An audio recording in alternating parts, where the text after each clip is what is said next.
Castles. Who doesn't love a good castle? That's right, losers. They say that Slovakia is the land of castles because Slovakia has more castles per capita than any other country in the world. I don't know if that's true. Actually, I suspect it's probably not. If you have any independent research, you can leave it in the comments so I can make fun of the fact that you're a bigger nerd than I am.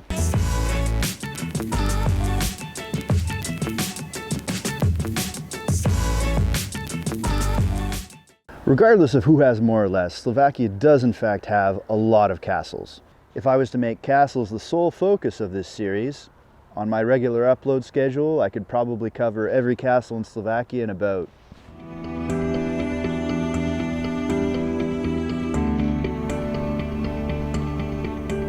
50 years. There are so many castles in Slovakia that you can't throw a rock without hitting a castle. So given that Slovakia has so many castles, the main question is, why? I think I actually missed the castle when I threw that rock. So why does Slovakia have so many piles of rocks arranged in a fortified manner? I'll tell you. In the mid-1200s, the Mongol Empire was expanding into Europe.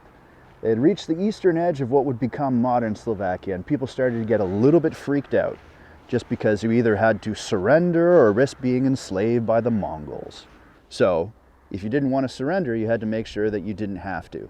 The second round of castles came later as the Ottoman Empire was moving northward into Europe. They're pushing northward towards Slovakia's valuable gold reserves. Gold is expensive. People like to steal it. That's why Slovakia built a chain of castles running east to west to protect their gold trade. That brings me to this castle right here behind me. This castle was part of a network of fortifications protecting Slovakia's gold trade. I have a special affinity for this castle because this is Levice Castle, and it's where I live. Actually, I should be clear that I live in Levice. I don't live in the castle. That would be stupid. This castle has a sad story, as most castles do, because it's haunted by the White Lady. Her name is Sheba. Her crime was that she was the daughter of Felician Za, and Felician Za decided that he wanted to kill the king. He failed, and the king was pretty angry, so he decided that every member of Felician Za's family had to die. So she was beheaded somewhere here in the castle grounds by her own husband, because the world is a terrible place. If you look closely, sometimes you can see her ghostly white figure along the walls.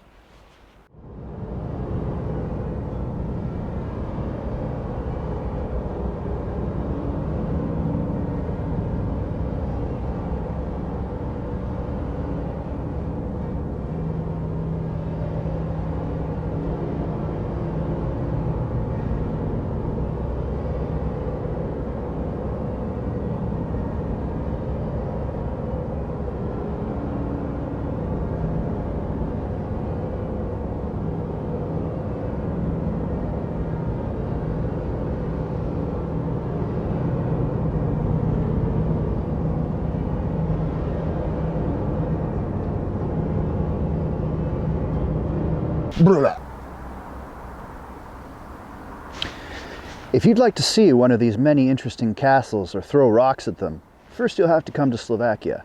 It's full of interesting stuff.